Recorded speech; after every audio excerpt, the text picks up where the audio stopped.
Okay, Inosuke, I'm gonna say it slow, so you really need to pay attention. My name is Tanjiro Kamado. Tanjiro Kamado. Alright, Gunpla Kamapoko!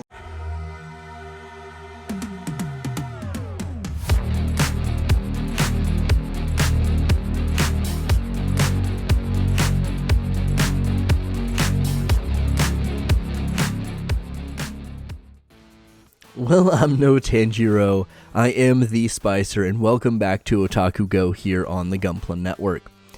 Now, this particular figurine is the Figuarts Zero Tanjiro Kamado Dance of the Fire God from Demon Slayer. So even if you've not watched the show, you've probably seen this guy because he's all over the place these days, especially with the new season coming out. However, this individual figurine and this review come to you courtesy of those fine folks at Chi-Chi's Anime. Chi-Chi's Anime is an online retailer that frequents cons here in the US. They offer a variety of options online as well as some exclusives for their con goers.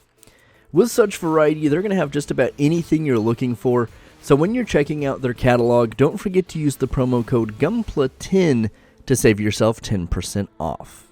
So as we look at the box, we are treated to a nice front window and a half window on the side. So you get a good look of not only Tanjiro, but also the flame effect in there, which is pretty cool. You have representations of the figurine on the front, this side, and a bunch of product shots on the back, so it's quite nice in that aspect as well. On the back, you also have a companion shot with the Nezuko that is from the same line. So if you decide to pose them together, you decide to buy both of them at the same time, you know what they're going to look like, which is actually pretty cool. They're designed to go together. They're designed to replicate the Rui fight, and yeah, they look good. And now on to the main event, the figure itself, and I have to say overall that pretty much regardless of what you have on your shelf, unless you're, collecting those life-size statues of things, this is going to catch your attention. The fire effects are really well done. They're really attention-grabbing. They grab a lot of different types of light, which is really cool. And, like black light or blue light or anything like that, as you saw earlier, it really just amps that up. But even in regular lighting, it's still very visually pleasing. You have some gradient of red, orange, and yellow in there, mostly towards the bottom. But you also have these very heavy black mark lines, which kind of help replicates the style of the show. Now, of course, you're not going to have that on Tanjiro himself, but it is there on the fire. It helps kind of accentuate it, so it's not just this big blob of red. It does have some different colors. It gets clearer in certain parts. It's really, really well done. And that is kind of the big draw of this, right? And that's kind of that's kind of what the show's about, obviously. It replicates the show's style very well. The show is very flashy. It's very visually impressive, and this matches that just right to a T. Now, of course, Tanjiro's not to be outdone himself. His sword's probably the most basic thing on him, but it does have a nice difference between the texture and the finish on the blade to the handle and the handguard. So that's well done. It is towards the back and wrapped around or has some fire wrapped around it, which is really nice. But, it's not going to be the front and center, so it's probably going to be the thing. Unless you start looking at it in detail, you're going to maybe have that blend in the most, but everything else is just so much flashier. Tanjiro's jacket, of course, his signature iconic green and black checkerboard jacket. It's flowing. It's kind of intermixing with the fire, which is a really cool look.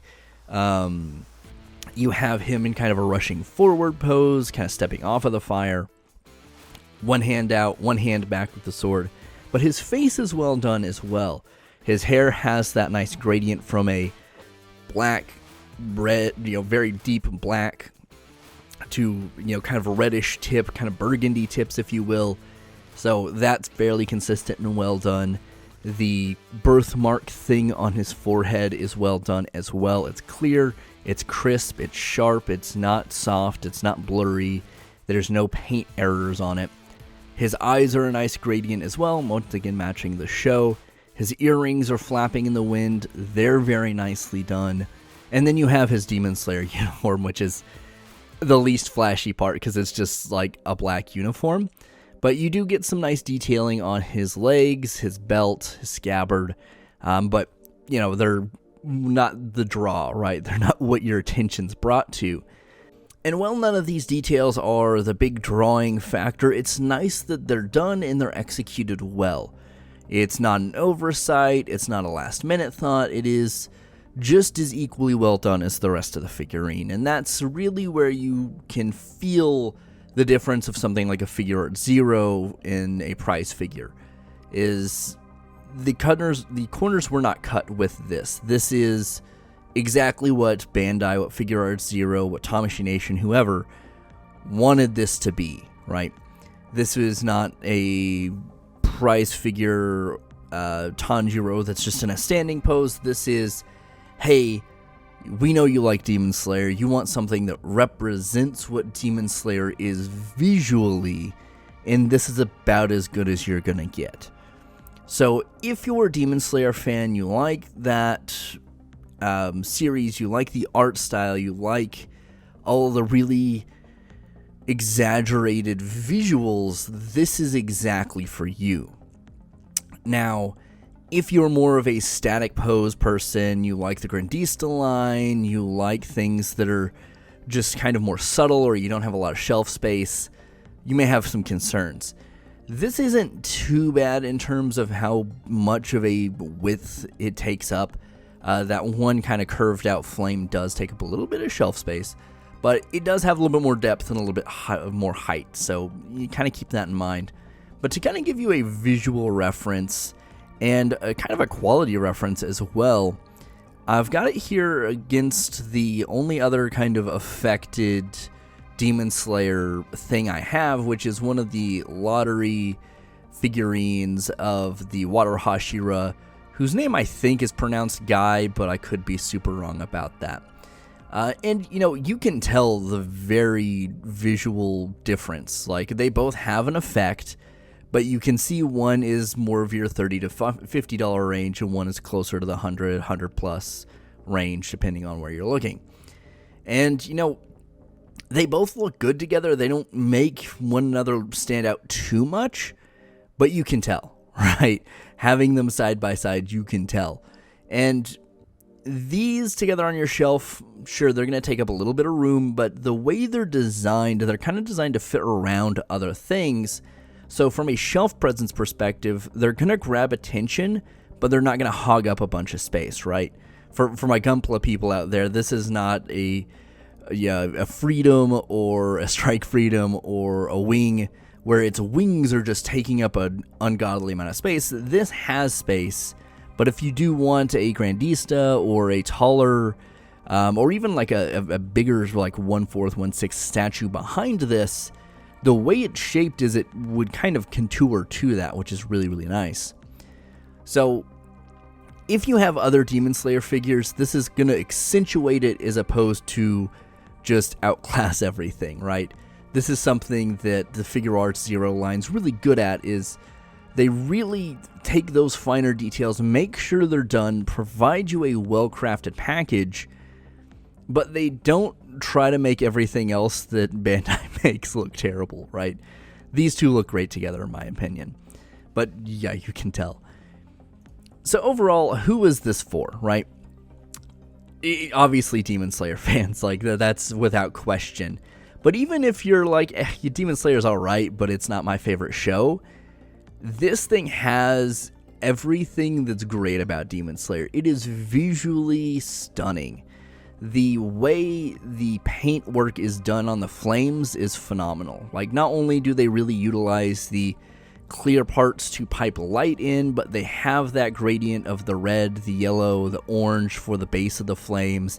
They have those heavy pin lines all over the place to bring in that animation style.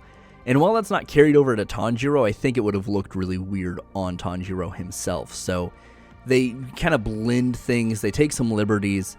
But yeah, if you just want something that's visually impressive and you're not the biggest Demon Slayer fan, I think this is still up your alley. Now, if you hate Demon Slayer, obviously this is probably a pass for you. But everyone else, even if you're lukewarm on Demon Slayer or you love Demon Slayer, this is a must-buy for me, honestly. This is a little pricey, but you are getting every dollar's worth in this because it is visually just exactly what you want from a Demon Slayer thing. It takes all those cool, flashy, over-exaggerated animations and forces them into some kind of cool, crazy figurine, and it does it well. This is the epitome of great things come in small packages, and, well, it's not the smallest thing out there, obviously. This is not like a 1/4 scale statue that's taking up 1.5 feet of space on your shelf, right? It fits in with your kind of 7 to 8 to 9 inch range figurines. It's going to be fine on your shelf. Having those exaggerated flares out doesn't necessitate that a lot of space is taken up. You can fit other things in around it. And it's just gorgeous. Like, chef's kiss. This is just beautiful. But those are my thoughts. If you have this, let me know in the comments down below what your thoughts are. Do you like it? What do you have it posed with? And are there other Demon Slayer figurines Demon Slayer fans should be looking out for? Anyway, I've been the Spicer here on Otaku Go, here on the Gunpla Network. As always, friends, do your best to stay safe and keep on collecting.